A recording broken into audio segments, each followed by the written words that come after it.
sorry ya. Okay, saya produk ni kawan saya dah perkenalkan pada bulan Januari, tapi saya tak, saya tak pedulikan lah. So pada Mac saya pergi umrah satu keluarga. Bila kita balik, saya ada cucu seorang, nak masuk dua. Bila balik, kita kena batuk. So kita kerumunkan cucu tu. Cucu tu pula dia premature baby, dia fragile sikit.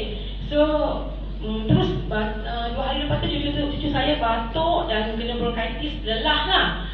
So masuk hospital sampai masuk ICU lah. So kita orang dia first cucu kan, sedih sangat, nangis sepanjang hari kan, tunggu kat hospital.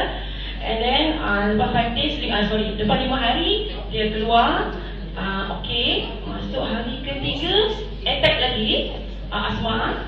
So saya bawa pergi private dulu. Doktor kata kena masuk hospital juga. So saya minta tolong dengan doktor beri nebulizer dulu. Then nanti pukul 3 ke saya datang semula. So ya, saya teringat yang kawan cakap pasal produk Max ni. Saya pun terus call dia, pergi rumah dia ambil, saya sapukan kat rumah, saya sapukan kat anak, kat cucu. Dan lepas 1 jam, cucu yang teruk sangat batuk dengan tak boleh bernampas tu, dia tidur dengan nyenyak. Dan saya janji dengan doktor pukul 3 nak datang, saya bawa semula cucu tu.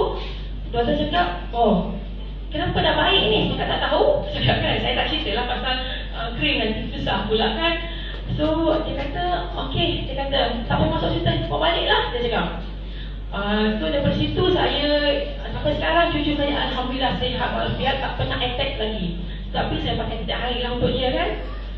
So daripada situlah saya memang yakin sangat dengan Max, terus saya masuk member. Saya dengan suami saya lah masuk member. Okay, terima kasih. Terima kasih, buat tepuk tangan.